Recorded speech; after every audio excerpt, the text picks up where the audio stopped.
Boa noite, eu voltei. Boa noite a todos, eu voltei. Vocês estão aí? Sim, coisa boa. Kika, boa noite, querida. Samuel Girardi, boa noite. Suelen. Ó, tá dizendo que o Lieve entrou. Agora sim, uma solicitação. Aham, muito bom. Agora vai dar certo. Agora eu cliquei na solicitação. Aê! Consegui! Boa noite! Léo, querido, a máquina jamais vencerá o homem e muito menos a mulher, né, Léo? Então, pelo amor de Deus. Boa noite! Jamais vencerá, Mara. Boa noite, pessoas queridas. Professor Léo e eu organizamos essa live diretamente de Johnny People e São Paulo para o mundo, Brasil e o mundo. Nós temos alguns estrangeiros aqui presentes e o que nós faremos nessa live é contar para vocês algumas das nossas discussões, reflexões, o que nós temos pensado sobre análise acústica e sobre como otimizar a nossa prestação de serviço para o paciente. E foi muito divertido preparar essa live, porque nós preparamos 10 perguntas com respostas que nós entendemos que são boas respostas, e essa lista de perguntas, ela será distribuída pela CTS para os que já são usuários do produto, mas também por nós, pelo SEV ou para o Lieve. É só mandar um e-mail para o Léo, para mim, para o SEV ou para o Lieve, que nós encaminhamos esse material para você. É um prazer muito grande conversarmos sobre acústica e fazer vocês curtirem conosco esse momento, que é o momento do lançamento do Voxmetria 5.0. Léo, querido, tá com você para você fazer aí as suas boas-vindas. Então, boa noite a todos. É uma alegria muito grande estar aqui com todos vocês. Já temos 53 pessoas aqui na sala. E é uma alegria também pelo fato de nós olharmos para a fonoaudiologia, especificamente na área de voz, e vermos a tremenda evolução que nós vivenciamos na área na última década. E mais do que isso, né, Mara? Saber que essas evoluções elas chegam no Brasil e o que o Brasil, pelo menos no que diz respeito à voz, ele não está no terceiro mundo. Ele está brigando em pé de igualdade no primeiro mundo com a produção científica que nós temos e com o tipo de atendimento que nós fazemos na área de voz. Então, para mim é um prazer estar com vocês na noite de hoje para nós conversarmos um pouco sobre esses avanços na área. A área de voz no Brasil, ela é uma área de ponta, não somente no tratamento, grandes estudos, estudos clínicos randomizados sobre efeito de tratamento, de tipos de terapia, são feitos por colegas brasileiros, mas também na área da avaliação. A área de voz na fonoaudiologia é uma das áreas que melhor transita com a indústria. Nós temos uma relação extremamente saudável com a indústria e para esse segmento específico da acústica, o ano que vem eu faço 20 anos de parceria com a CTS Informática. Faz 20 anos que nós lançamos o primeiro produto, que é exatamente o Voxmetria, dois rapazes, começando uma empresa recém-formada, que vieram com essa proposta maravilhosa. Será que nós conseguiríamos desenvolver um produto clínico para o fonoaudiólogo que contemplasse a necessidade do fonoaudiólogo? Então, Léo, vamos alternar as perguntas e as respostas? O que você acha? Sim, eu acho que é ótimo. Você pode começar com as perguntas e a gente Bom, vai trocando? vamos. Então é assim, nós temos medidas tradicionais e nós temos medidas modernas. E as medidas tradicionais, elas são baseadas na frequência fundamental. E qual é o problema dessas medidas serem baseadas na frequência fundamental? Não teria problema nenhum se as únicas vozes que nós avaliássemos fossem vozes saudáveis, vozes normais, onde é muito fácil eu extrair o número de ciclos por segundo. Extraindo o número de ciclos por segundo, eu tenho frequência fundamental. Comparando o ciclo com ciclo, eu tenho jitter e shimmer. Eu estou comparando esses parâmetros na dimensão do tempo. E aí o que acontece? Quando eu tenho uma voz alterada, eu tenho dificuldade de extrair a frequência fundamental. Portanto, eu vou ter muita dificuldade de extrair os parâmetros que olham a regularidade ou não da voz a partir da extração da frequência fundamental, da estimativa da frequência fundamental. Cada programa ele tem um algoritmo, que é um cálculo diferente para extrair a frequência fundamental.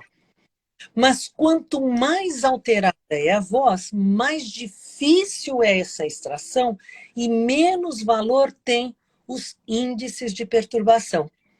Jitter e shimmer foram propostos na década de 1960.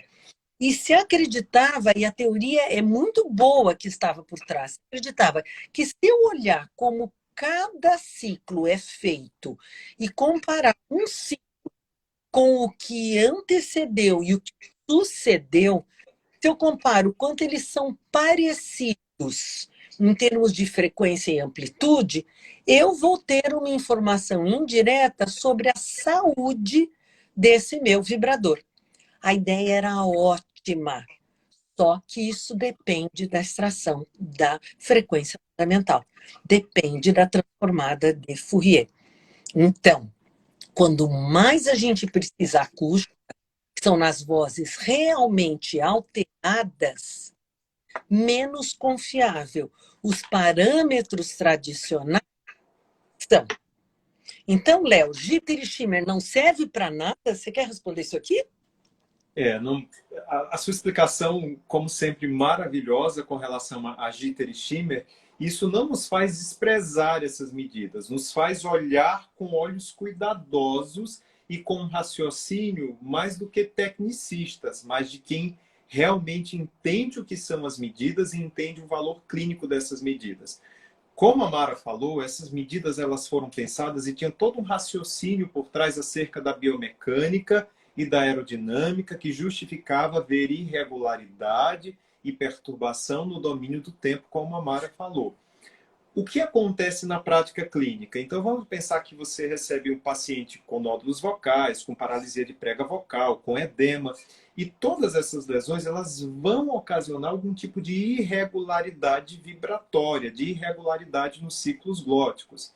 Se eu avalio um paciente, por exemplo, eu comparo ele com pré-exercício, eu consigo comparar as medidas e utilizar essas medidas. Então, elas têm um valor, e eu gosto, Mara, de fazer uma analogia com a sombra. Eu falo que a acústica ela é a sombra. A laringe, o sistema respiratório ressonantal é o mundo real. Então, a acústica ela reflete o que nós não conseguimos ver, porque os exames são invasivos, com relação à laringe. Eu não tenho a disponibilidade de visualizar a laringe, os padrões vibratórios. Então, jitter e shimmer me dão estimativas do comportamento da vibração da glote. Se eu aplico um exercício e essas medidas modificam, elas reduzem, isso significa que provavelmente eu tenho uma maior regularidade vibratória, uma maior regularidade nos ciclos glóticos. Então, eles têm utilidades clínicas. Agora, se eu recebo um paciente com uma paralisia laríngea, uma voz extremamente soprosa, eu preciso ter um olhar clínico e ver que se o jitter está normal, não é porque ele está normal, é simplesmente porque o programa não está conseguindo sequer fazer uma estimativa da frequência fundamental. Porque alguém pode falar para nós assim, olha, eu estou usando voximetria e eu tenho um paciente com uma paralisia, com uma voz soprosa, grau 3 na Gervais, e eu fiz o jitter, o programa está com defeito, que o jitter do paciente está dando normal.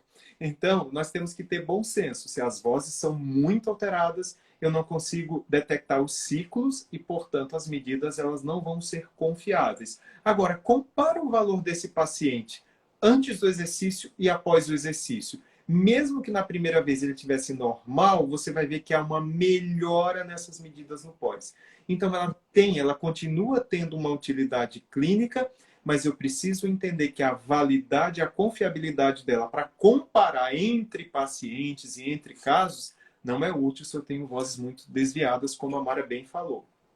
Léo, eu adorei a comparação que você fez, a metáfora que você usou da sombra. Eu não tinha ouvido você falar isso. É uma metáfora muito boa.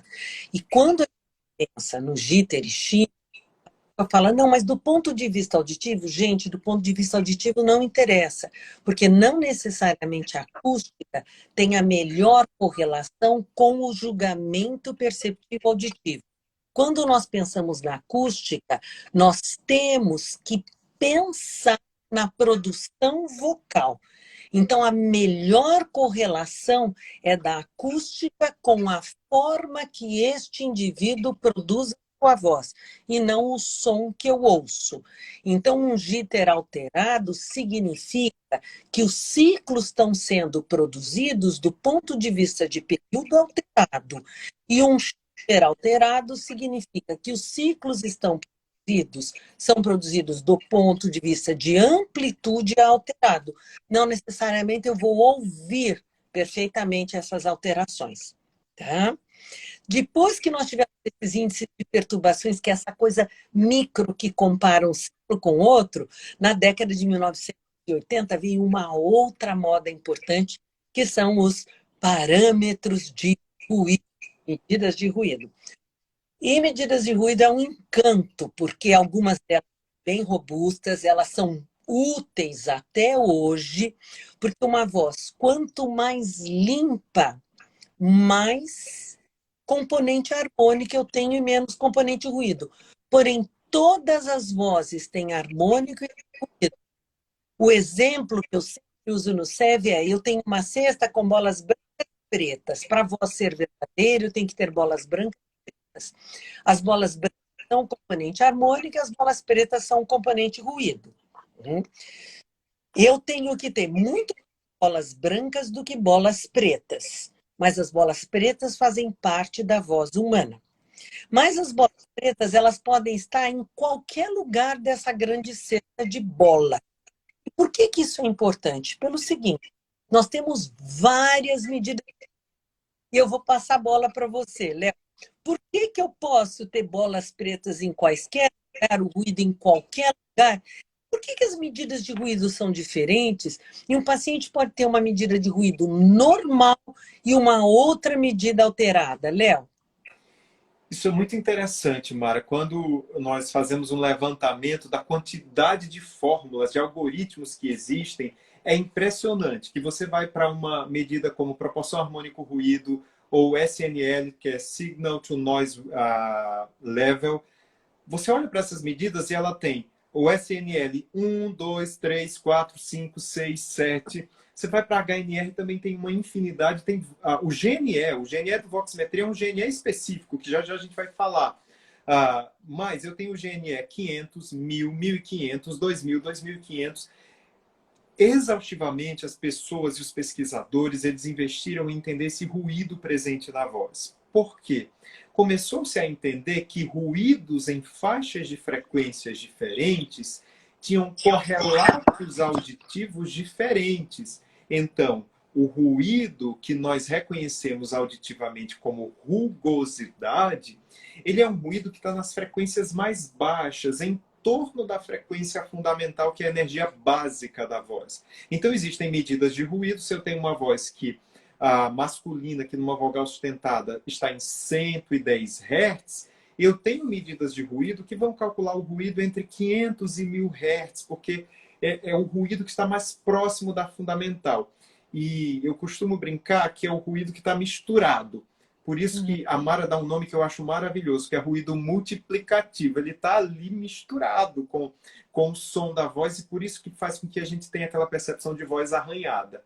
Só que existe um outro tipo de ruído que está distante da frequência fundamental, e ele advém muito mais do fluxo de ar que escapa entre as pregas vocais, e é um ruído que está nas faixas de frequências mais elevadas, geralmente as faixas de frequências acima de 3.000 Hz, a partir de 3.000 Hz, que é uma região importante para a produção vocal, para a projeção vocal e para a impressão de que a voz está engajada e ela está organizada no contexto da produção vocal, dá o brilho da voz.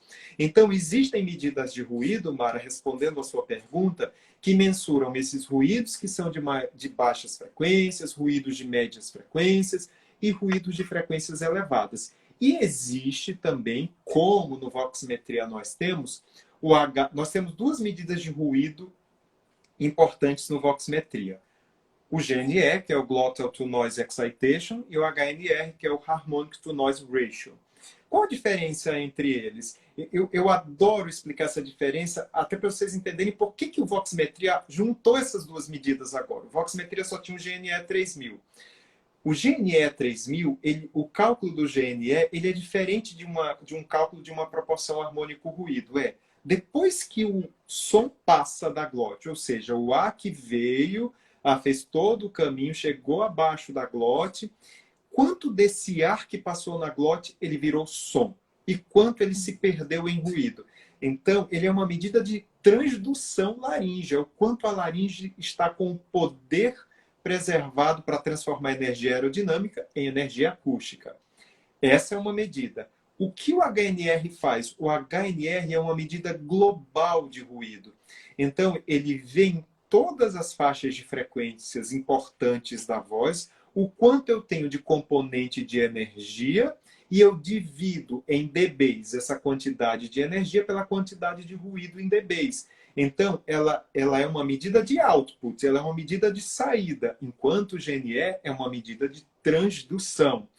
E, clinicamente, eu entendo que elas são extremamente relevantes. Quando eu recebo, por exemplo, pacientes com paralisia de prega vocal, que eu quero avaliar, por exemplo, o efeito da técnica, o efeito do exercício em recuperar o potencial laríngeo de transduzir energia aerodinâmica e energia biomecânica. GNE é uma medida maravilhosa para eu aplicar e avaliar pré e pós, ou já no pré dizer assim, olha, o valor do GNE está me dando um insight de que tem potencial de recuperação e provavelmente esse prognóstico tende a ser melhor. O que o harmônico ruído me daria nessa voz? Diria, olha, quando você divide o que tem de som por voz, tem pouco som e tem muito ruído. Você precisa diminuir essa quantidade de ruído. Então, uma tem mais relação com a saída, com o output, e outra está no nível fisiológico mais baixo, é o quanto a laringe consegue transformar a aerodinâmica em acústica.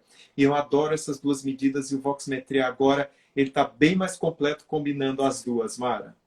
Então, resumindo de modo bem simples, quando eu tenho uma voz com ruído multiplicativo, mais de fonte, uma voz mais rugosa, o HNR, Harmonic Noise Ratio, quantidade de bolas brancas e bolas pretas, vai me dar mais dados. E quando eu tenho uma voz soprosa, ou seja, ruído aditivo, então, ruído aditivo, ruído de transdução, o GNE vai me dar mais dados. Porque se eu lembrar, o espectro da voz soprosa, ele é um espectro de queda muito rápida. Eu tenho uma fundamental forte, 2, 3 harmônicos, e ele cai. A região superior do espectrograma, ela é curiada, ela não tem componente harmônico. Se a gente lembrar, é muito fácil entender isso. O GNE ele vai dar ruído em 3.000. Onde está o formante do cantor? Ao redor de 3 Hz. É o que dá brilho na voz. Então, quanto pior o GNE, pior o brilho da voz, pior é a minha capacidade de penetrar num ambiente vocalmente, de projetar, de cantar, estar num palco e de chamar atenção. Então, hoje nós temos 2 ruídos, um que olha todas as bolas brancas, 2 medidas de ruído, todas as bolas brancas e bolas pretas, e uma outra medida que olha especificamente quantas bolas pretas eu tenho naquele nível da cesta, imaginando que é uma cesta de basquete bem grande. Então, nós temos um adicional clínico importante para ajudar a funcionar. Não adianta nada eu ter o melhor do mundo e eu não entender qual é a medida que está por trás, o que é que ela me traz em termos de dados fisiológicos, em termos de dados de produção vocal. Medidas de ruído são antigas, elas são da década de 1980, elas são tão antigas que a monografia de especialização da professora Cláudia Madásio foi sobre medidas de ruído em pacientes com disfonias funcionais, organofuncionais e orgânicas, que era o que a gente classificava na outra vida. Tá? Hoje a gente simplificou essa classificação em comportamentais e orgânicas. E uma monografia bonita, e ela termina dizendo, são medidas protetoras. Hoje ninguém duvida mais que elas são protetoras. Hoje nós sabemos que são medidas de grande utilidade. No final da década de 80, né, as pessoas começaram a perceber que as medidas isoladas, elas davam apenas uma informação e que elas frustravam o clínico na hora que ele avaliava uma voz, porque ele falava, pô, mas essa voz é alterada, mas o jitter deu normal, ou o HNR deu normal. Puxa, como é que isso acontece? Então, os alemães desenvolveram um gráfico chamado diagrama de rouquidão, Hoarseness Diagram, usando hoarseness não como no sintoma de rouquidão, rugosidade, mas como de alteração vocal. Quando nós, ao lançamento do Voximetria 1.0, resolvemos incluir o diagrama de desvio fonatório e o Tyrone Mattiello e o Luiz César Guski entraram em contato com os alemães e compraram o direito de poder usar o diagrama português brasileiro. Ele foi adaptado para essa função, nós trocamos o nome para diagrama de desvio fonatório, para que ele fosse mais fiel. E que desvio fonatório ele traz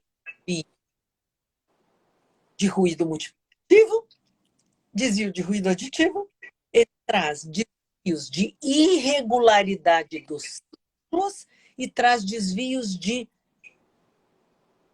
produção de ruído em todo o espectro.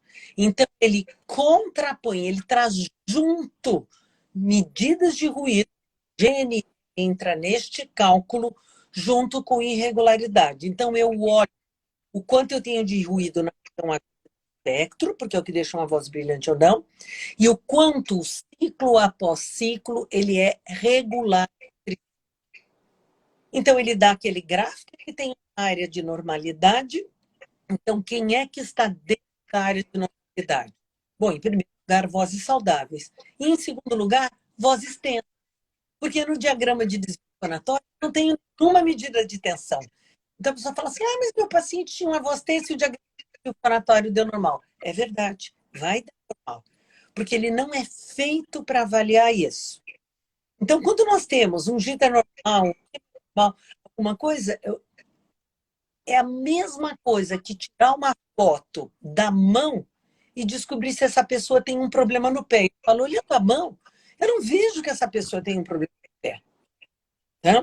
Olhando o braço, eu não vejo que essa pessoa tem um problema no coração ou no estômago. Então, os parâmetros, eles são um recorte muito fatiado de um elemento da produção de voz. E o que o diagrama de desvio fonatório fez foi colocar 4 medidas, jitter, shimmer, correlação e GNE, num único gráfico. E ele é maravilhoso para comparar pré-pós, tratamento fonoaudiológico ou cirurgia de laringe. Professor Guilhermo Campos, que estará conosco no Summit do SEV, ele usa o diagrama de desvio fonatório em todos os pacientes e recomenda para os médicos. Ele é um grande divulgador médico do Voximetria. Léo, conte para nós. Diagrama de desvio fonatório. Você que me desafiou para a gente comparar a performance do diagrama de desvio fonatório com outros parâmetros, outros tipos de medida, é que você descobriu, Léo, que você fez participar da viagem com você? Olha, essa história é muito engraçada, porque eu não sabia nem como abordar a Mara. eu tinha começado o meu pós-doc, eu falei assim, nossa, o pós-doc chega e ele já chega querendo dizer que ele quer avaliar o software e o sistema que ela adaptou para o Brasil, lá dos alemães. E eu fui todo cheio de dedos, assim, Mara, eu gostaria. A Gláucia fez um trabalho belíssimo no doutorado, avaliou tantas vozes, mas eu queria agora usar as vozes sintetizadas do professor Lucero, que são 881 vozes, e fazer uma análise mais refinada com algumas técnicas de inteligência artificial para avaliar o diagrama. Ela falou, claro, o conhecimento evolui e o que eu quero é isso. Eu falei, ufa. E nós começamos a fazer um monte de testes. Nós comparávamos as vozes que entravam na área de normalidade das que ficavam fora da área de normalidade com uma série de medidas. Então, eram mais de 30 medidas. Medidas não lineares, medidas modernas, medidas tradicionais. E eu fiquei impactado porque o resultado do diagrama em colocar uma voz dentro ou fora de uma área de normalidade era imbatível. A acurácia era superior a 97%. 97% para um desvio de qualidade vocal é acertar quase que na loteria. E aí eu falei, Mara, olha que resultado interessante. E no Mundial de Fonoccirurgia, que aconteceu em 2019 na Argentina, eu apresentei esse resultado, eu fiz todo o panorama, né, Mara? A gente foi apresentando todo o panorama das medidas, CPP, CPPS, o que existia, mas que nada substituiria uma análise combinada de medidas. Então, esse resultado do diagrama ele é muito robusto para avaliar resultado de intervenção terapêutica ou cirúrgica e para monitoramento. E até para monitorar o efeito de um aquecimento vocal, por exemplo, num cantor. O diagrama não foi feito para avaliar vozes profissionais, mas como ele tem uma área grande de normalidade, você consegue observar um deslocamento para a esquerda e para a região inferior também em aquecimento, e já tem estudo hoje que usou o diagrama para verificar efeito de aquecimento. Então, ele é muito robusto. Quem quiser ler essa publicação, nós, na época, fomos estudar a fundo, né, e nós publicamos na Folha Foniátrica o que existia no diagrama que fazia o diagrama ser tão diferente, tão diferenciado.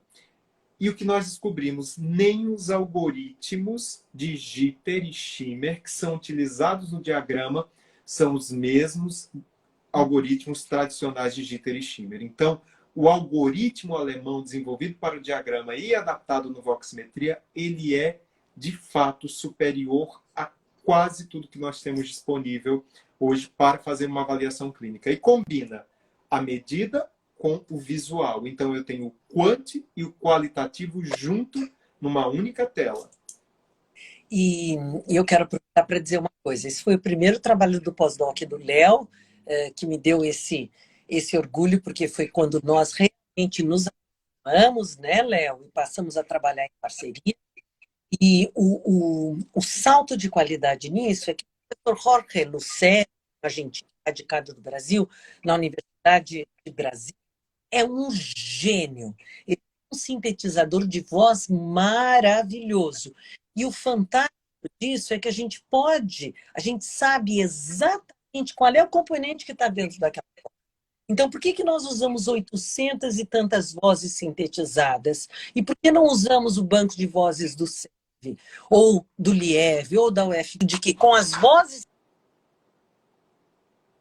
sintetizadas, nós sabíamos o tamanho do desvio, nós sabíamos o tamanho do jitter e do tamanho do timbre, porque ele foi adicionado neste som sintetizado. Então, realmente, esse é um trabalho que é muito citado, é um trabalho que nós temos muito orgulho. E eu falei, Léo, se o diagrama não for bom, não é bom, nós vamos dizer, porque nós estamos na ciência para evoluir. E nós mesmos dizer, olha, quando eu escrevi aquilo, eu tinha certeza que estava certo. Diagrama de desvio fonatório sobreviveu. Mas aí, Léo, isso levou uma evolução para um outro tipo de medida, que são os chamados índices multiparamétrico. E como o próprio nome diz, multiparamétrico significa um único valor que eu tenho vários parâmetros. Então, nós temos vários índices multiparamétricos, Léo. Eles são iguais? Os parâmetros são os mesmos, Léo? Não, eles não são iguais. E eu gosto de usar uma metáfora, uma analogia para os índices multiparamétricos. É igual você vai fazer consulta com o nutricionista ou com o nutrólogo. Então você chega e acha que você está maravilhoso, que você perdeu muitos quilos, e ele faz uma bioimpedância, ou pega as suas pregas cutâneas e fala assim, vai lá, junta um monte de informação, seu peso, sua altura, suas dobras, e fala assim, olha, ok, você tem 1,73 m, você tem 70 quilos, mas você tem muita massa gorda. O que ele está fazendo ali? É um índice multiparamétrico. O índice de massa corporal é um índice multiparamétrico. Eu combino medidas diferentes que dão informações diferentes e eu reúno tudo isso em um único valor, que pode ir de 0 a 1, de 1 a 10, depende do que se propõe naquele índice. Como nós já comentamos sobre o jitter, o shimmer, as medidas de ruído, elas são sensíveis a características específicas da produção vocal. Então, quando eu penso no jitter, eu penso na periodicidade da vibração das pregas vocais. Quando eu penso no shimmer, eu penso nos desvios de amplitude dessa vibração e todas as outras medidas. Só que o desvio de voz, quiçá ele fosse uma coisa bem desenhada, bem definida, onde as coisas não se sobrepõem, mas o desvio de qualidade vocal não é isso. Uma mesma voz, ela é rugosa, soprosa e tensa, e esses componentes, eles estão misturados naquela voz, eles não estão separados. O nosso ouvido, a nossa perceptiva auditiva tem uma impressão global. Então, o que o índice faz? Quando eu tenho um índice que junta o jitter, o CPP, o shimmer, o HNR, eu estou mapeando características diferentes da produção vocal, ou seja, a medida está fazendo o que ela faz melhor. Eu estou tirando da medida o que ela faz de melhor e eu dou um resultado final. E esse resultado representa melhor globalmente aquilo que o índice se propõe a estudar. E a Mara perguntou, os índices são iguais? Não. Nós temos 5 índices validados na literatura para a área de voz, para avaliação de vozes disfônicas. O primeiro índice ele foi o DSI, que foi o Dysphonia Severity Index. Ele é um índice que envolve tarefas diferentes, eu faço notas graves, agudas, fraca, forte e emissão em tempo máximo. Depois, e aí o índice mais querido do mundo inteiro, que é o AVQI, que é o Acoustic Quality Voice Index, que foi validado para o português brasileiro pela Marina Engler, que ganhou o prêmio de tese, inclusive com o AVQI e o ABI, orientado pela Mara e pelo professor Jorge Lucero. O AVQI já está traduzido hoje em mais de 10 línguas, e ele é um índice que combina 6 medidas acústicas, incluindo medidas sepstrais, medidas de perturbação e medidas de ruído, e ele dá um índice que varia, e dentro dessa variação eu avalio se a voz está desviada ou não. Eu tenho outro índice derivado do AVQI chamado ABI, que mensura especificamente o parâmetro de soprosidade, também validado pela competente e querida Marina Engler para o português brasileiro. E eu tenho um outro índice que foi validado, ele é brasileiro, chamado DAI, e ele está no Voxmetria, versão 5.0. O que é importante pensar nos índices? O que ele avalia? AVQI, ABI, DSI e CSD, que eu esqueci de falar, que é um índice que só tem na K-Elemetrics, não tem nenhum outro programa. É um índice completamente sepstral. Eles avaliam qualidade vocal. Eles avaliam desvio da qualidade vocal. O principal padrão de referência para ele é a perceptiva auditiva, o quanto a voz é desviada. E nós começamos a pensar aqui no Brasil que o nosso acesso ao exame laríngeo no Brasil não é igual ao acesso que os fonoaudiólogos ou foniatras têm ao exame laríngeo em outras regiões do mundo. E o nosso paciente, principalmente o nosso paciente do setor público ou o nosso paciente do setor privado que não tem tanta condição de cobertura, de voltar no otorrino, nós precisávamos de um índice que refletisse a partir da voz padrões de normalidade ou não na laringe.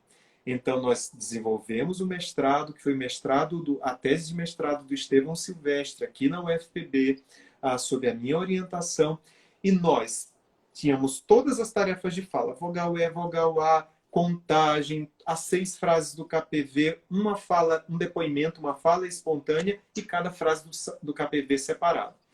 Extraímos todas as medidas cepstrais, que hoje são consideradas as medidas mais robustas isoladamente, e chegamos no modelo, no algoritmo, com 2 tarefas. Vogal E sustentada, e dessa tarefa nós extraímos o CPPS e a frase vozeada do KPV, que é "Olha lá o avião azul". É uma frase que eu tenho que ter a laringe ativada o tempo inteiro para produzir, porque ela só tem segmentos sonoros ou vozeados.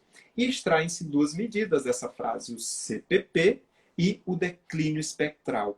E esse índice foi validado para nós avaliarmos a probabilidade de aquele indivíduo ter um distúrbio de voz. Então, quando você abre o Voxmetria agora, que você faz o DAI, e o DAI aparece vermelho, isso significa que aquele indivíduo que você está fazendo uma avaliação inicial, ele tem uma alta probabilidade de ser um disfônico, de ter um distúrbio de voz, porque a validação dele foi baseada no exame laríngeo, no paciente dizer eu tenho um problema de voz e ao mesmo tempo tem um desvio da qualidade vocal. Então a validação dele foi combinada, foi com um diagnóstico completo do que é ser disfônico e do que não é ser disfônico.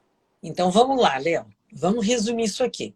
Até então, nós estávamos falando de índices que mostravam desvio vocal.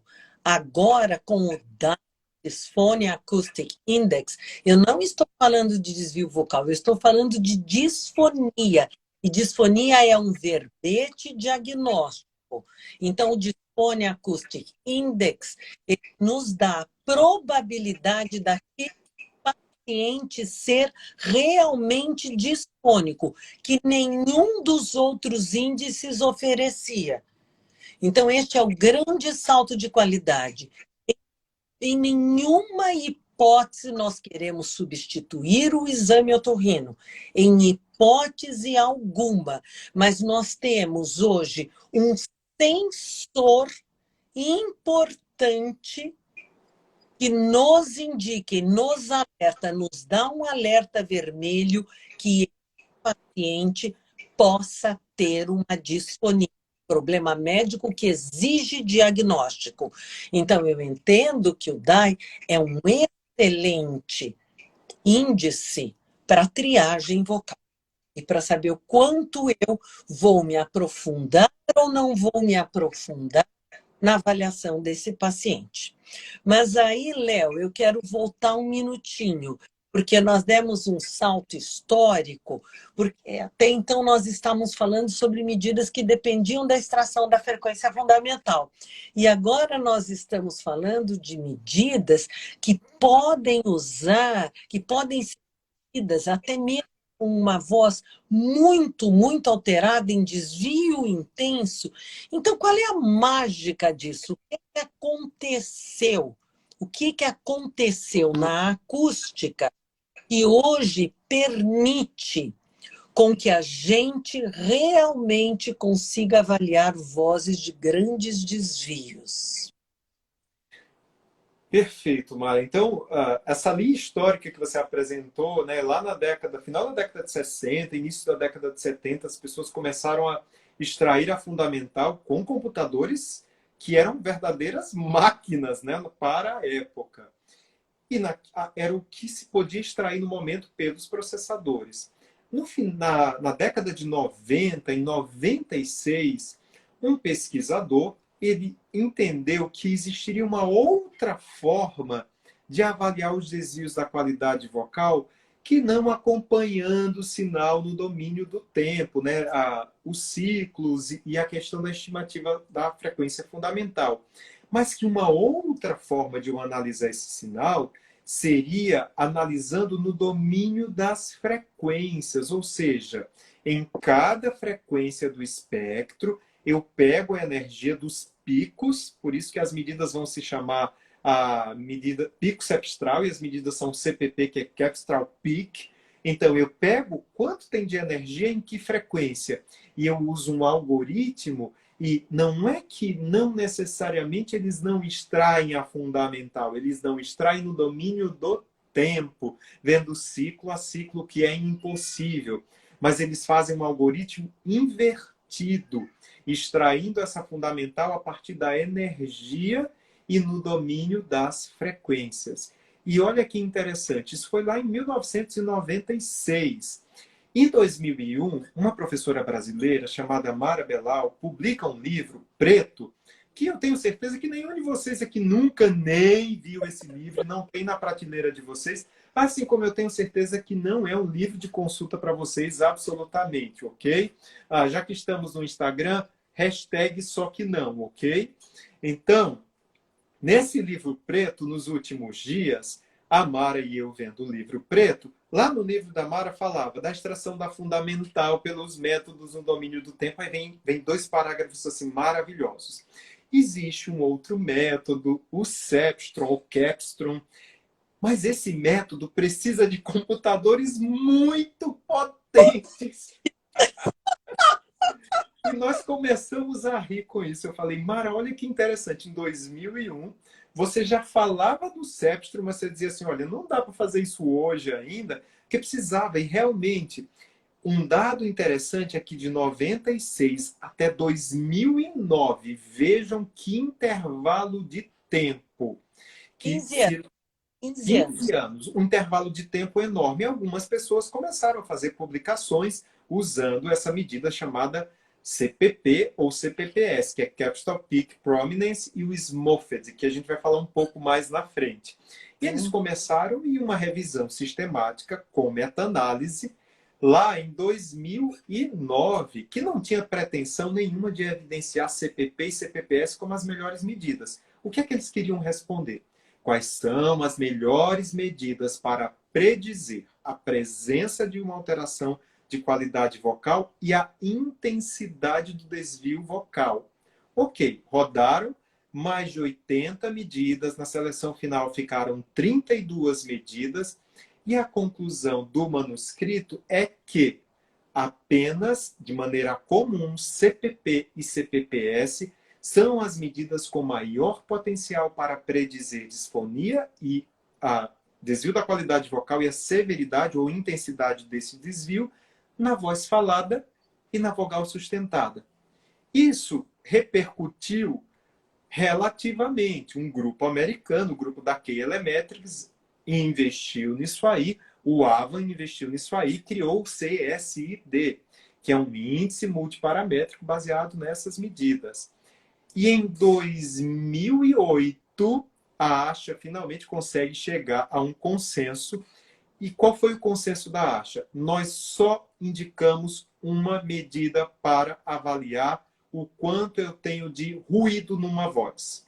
CPP. CPP é a única medida que o SIG-3 da ASHA recomenda e ponto. Fora isso, frequência fundamental e suas variações, nível de pressão sonora. Quer entender ruído na voz relacionado a desvio de qualidade vocal, CPP. E o que ele faz, né, Mara? Eu acho que isso que é mais importante entender do CPP de uma maneira muito simples.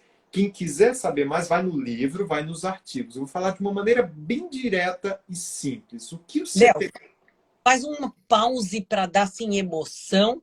Enquanto faz para dar emoção, eu quero compartilhar com você uma conversa que eu tive com o Shahin Avan, e perguntando para ele, mas Shahin, o problema é o processador do computador, quando ainda que ele falou assim, Eu falei, tá bom. Então, com o nosso computador normal, se a gente utilizar, quisesse tirar o CPP, eu entendi, ele me explicou, pega todos os componentes, faz um pico, o componente que é de energia em todas as frequências, e me explicou, e separa. Então, eu tenho a contribuição dos componentes de energia, a contribuição do resto, o que acontece. Quanto tempo demoraria? E a resposta foi 1 dia e meio.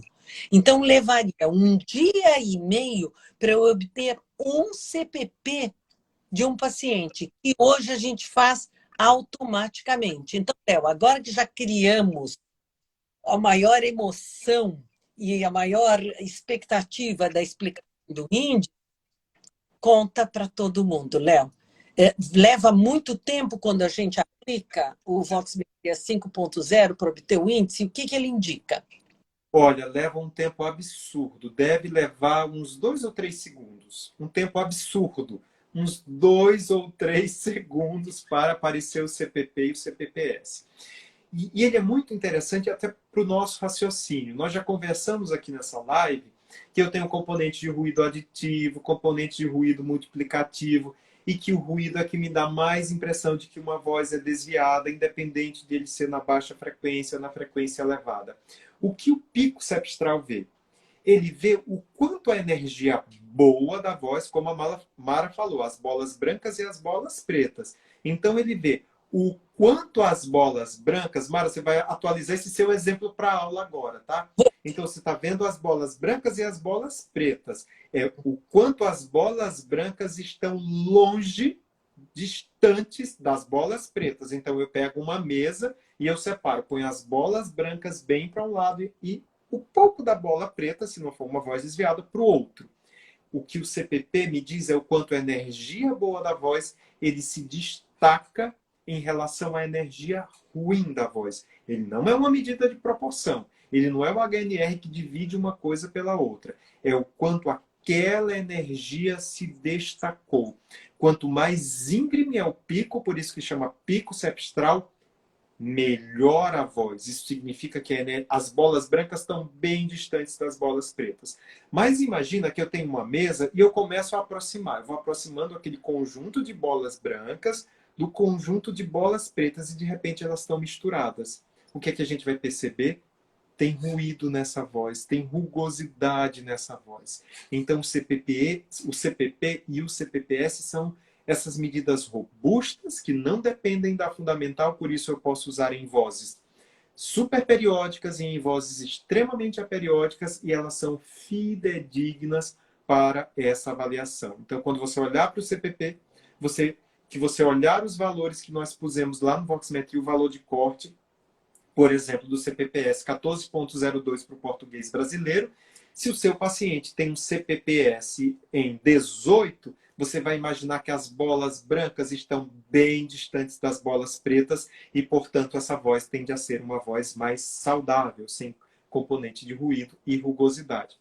Inquestionavelmente, CPP e CPPS tornaram-se consenso mundial para avaliação da voz e nós devíamos ao Brasil, que sempre foi de ponta na área de voz, um sistema que fosse acessível para o clínico, onde eu conseguisse extrair essas medidas com uma interface amigável como é o Voxmetria. Uhum. Léo, eu quero destacar duas coisas aqui. Em primeiro lugar, eu acho que nós temos que deixar muito claro para todos que estão aqui que o salto de qualidade do CPPS é porque, além de eu extrair o índice, além de eu extrair a medida da vogal sustentada, eu posso extrair da fala encadeada, com a fala vozeada. Olha lá o avião azul. E a hora que eu extraio da fala encadeada, eu tenho muito mais dados do que é uma voz alterada do que simplesmente um prolongado. Fala prolongando vogais. Então, o que nós falávamos antes no passado, que a acústica ela era distante da vida real, porque não tínhamos medida acústica de fala encadeada, hoje nós temos medida acústica de fala encadeada. Hoje nós temos, porque CPP, CPP, DAI usam fala encadeada. O DAI, esse índice maravilhoso, com esse aluno genial, Estevão Silvério, orientado por esse professor super competente, professor Léo Lopes, agora estou devolvendo o seu aluguel em relação à Nina e a mim, estou devolvendo para você, esse super aluno com esse super professor, eles bolaram, né, este que tem 3 medidas, CPP, CPPE e queda espectral. Então, nós aqui, entre parênteses, acreditamos que ele pode ser ainda mais preciso que o CPP e o CPP. E eu estou maluca para testá-lo. Léo, qual é a diferença do CPP e CPP? O que é CS? Tudo que tem smoothed, o que significa isso? Vamos tentar traduzir a física de maneira bem direta e objetiva. Tudo que tem smoothed em física significa que ele é a tradução é suavizado, tudo que é suavizado em física significa que eu pego intervalos mais curtos. Então, imagina que eu tenho uma vogal E de 3 segundos. E o CPP, que não tem o S de smoothed, ele pega intervalos maiores. Então, imagina que, eu vou hipotetizar aqui, ele quebra essa voz em três partes de 1 segundo, ou em várias partes de 400 milissegundos. Ele extrai os picos, essas partes todas, e dá uma média. Ou seja, ele tem uma visão mais panorâmica. Então, quando você vai lá no Google Maps, que você afasta assim, o Google Maps, aí você vê o bairro inteiro, o bairro vizinho, você tem uma noção de onde você está, você tem uma noção global. O CPPS ele vai pegar intervalos mais curtos. Então, eu tenho 3 segundos, eu quebro em pequenas unidades. E nós podemos determinar em qual tamanho dessa unidade. Vou fazer analogia com o Google Maps também. Eu moro em João Pessoa, eu moro numa cidade que tem praia. Se eu der muito zoom, eu vou ver o meu bairro e vou dizer assim, nossa, para onde será que eu tenho uma praia? Eu não sei onde é que está a praia, onde é que está o mar? E eu estou do lado do mar.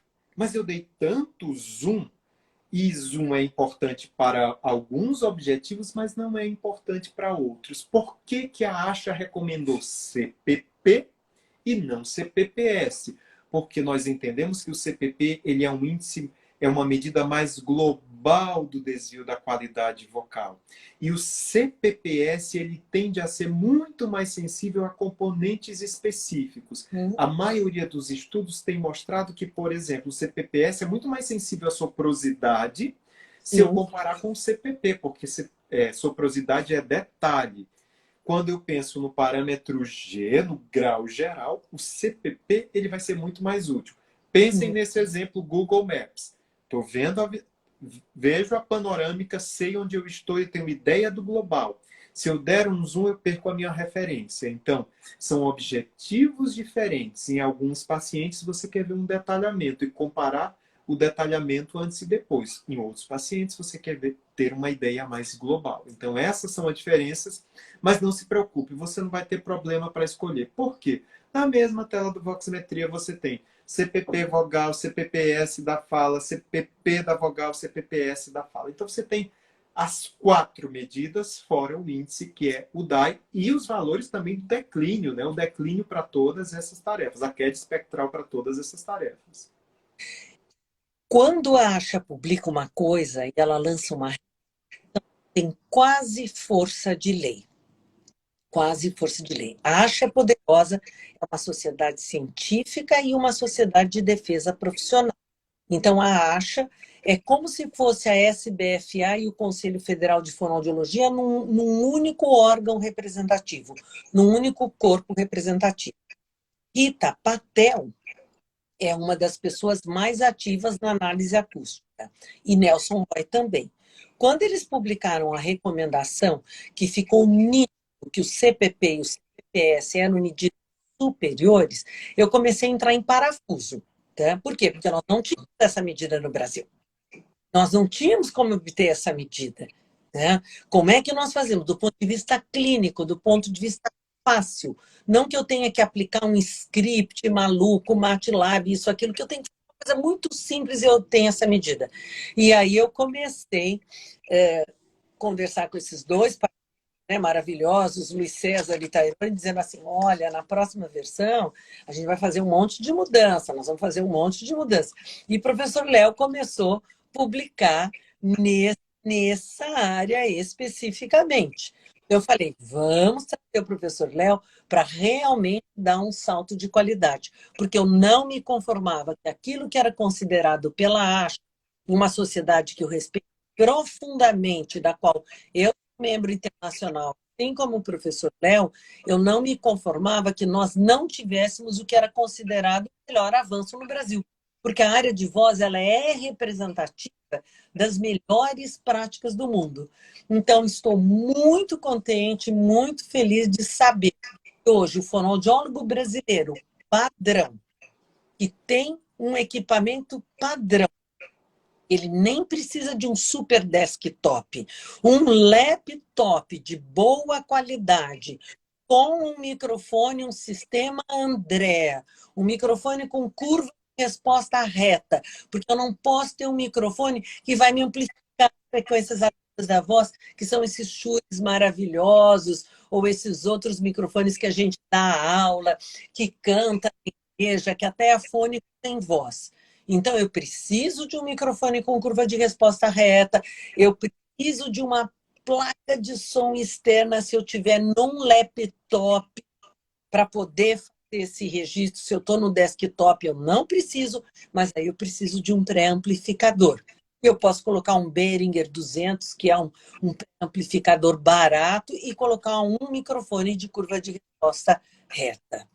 Então, eu controlo mínimas coisas com equipamentos simples. Um fonoaudiólogo padrão, recém-formado, começando uma clínica, sabe que ele pode oferecer a melhor prestação de serviço, porque a análise acústica ela tem relação com a produção vocal.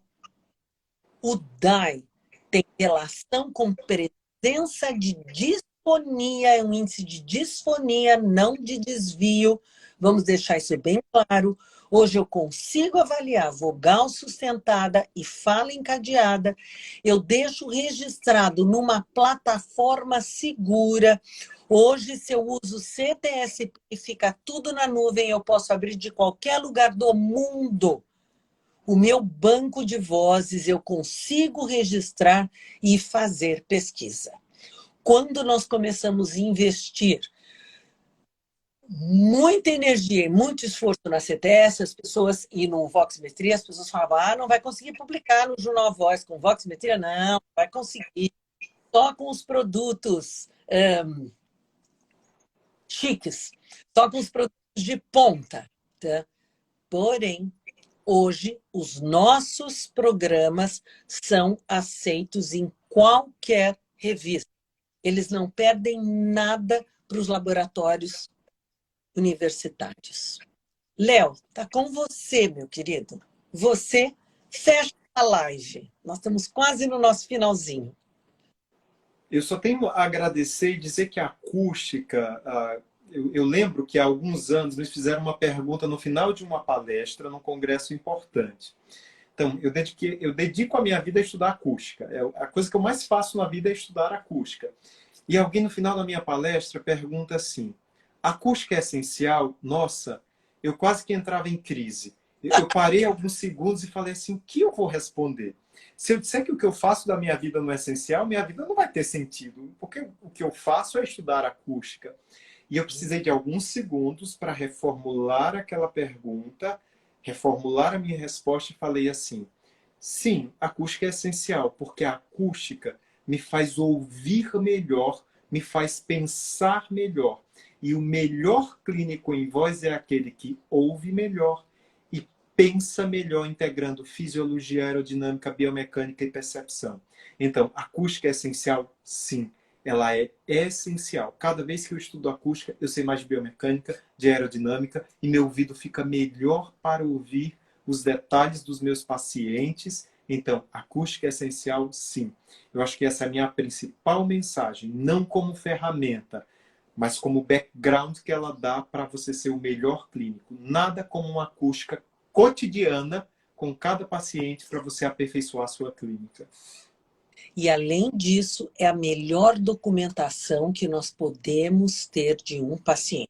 Que nós gravamos todos na mesma condição, com a mesma distância de microfone, com a mesma entrada de sinal de áudio. Então, não existe melhor documentação do que a análise acústica dos pacientes. Não existe. Eu não consigo viver sem acústica. Em hipótese alguma, eu consigo atender um paciente sem ter a análise acústica desse paciente. E a acústica, porque a gente começa assim, fala, eu uso aqui os dois, a gente não consegue fazer nada sem acústica. A gente não consegue viver sem acústica, porque a acústica, ela nos faz ver muitas vezes aquilo que o nosso ouvido não ouve. Então, a acústica, ela torna concreta a voz, que é um fenômeno abstrato. A voz, ela só é concreta para nós, fonoaudiólogos. Somos as únicas pessoas no mundo que perguntam assim: como está a sua voz? Ninguém pergunta isso, como está a sua voz. O fonoaudiólogo pergunta, tá? Mas a acústica, ela fica concreta para mim e ela fica concreta para o meu paciente. Porque eu tenho pacientes que viram. Vamos usar de novo o programa, porque eu acho tão legal quando eu consigo ver a minha voz. Então, a acústica, ela trata a possibilidade de eu ver um fenômeno que é perceptivo, um fenômeno que é puramente. Eu quero deixar registrado o meu agradecimento à CTS, quero deixar registrado o meu reconhecimento ao professor Léo Lopes, que veio com uma energia maravilhosa para que essa versão 5.0, 5 é meu número de sorte, para que essa versão seja a melhor versão do Voxmetria que nós fizemos. A live ficará gravada e ficará armazenada nas duas instituições, no LIEV e no SEV, porque eu sou pesquisadora associada ao LIEV com muito orgulho e tenho muito orgulho de dizer que o professor Léo é pesquisador associado, professor e orientador no SEV. Léo, muito obrigada. Obrigado, Mara. Beijo para todo mundo que acompanhou a live. Obrigado. Beijo para todo mundo. Agora eu não posso errar, porque eu tenho que agora encerrar a live e gravar, certo? Então vamos lá, eu vou apertar o X de encerrar, é isso, né? E aí eu gravo? É isso? É isso. É, tá bom, é isso mesmo. Vamos lá. Tchau, pessoas. Ah, peraí, Jeová perguntou. Quando é que vai ser disponibilizado para o Mac? Não vai, Jeová. Sabe por quê? Porque o público-alvo de Mac é tão restrito que precisaria de alguém fazer uma doação, uma fortuna para a CTS, para eles adaptarem todos os programas para que ele rode no Macintosh. Então, se você quiser fazer uma doação para a CTS com maior prazer consegue, com esse investimento, ou arrumar um investidor, fazer para o Mac. O Mac, ele não é um computador que é amigável para os programas de voz e de análise acústica, ok? Um beijo para vocês. Léo, é barato comprar um laptop, né? Um PC, né, Léo? Eu acho que o Sim, sim, Jeová sim. pode Fica com os investir. dois. Fica Fica com os com dois. dois. Você não tem os dois, Léo? Tem os dois. Então, muito bom, tá? Abraço para vocês, um bom descanso. Obrigada a todos. Tchau.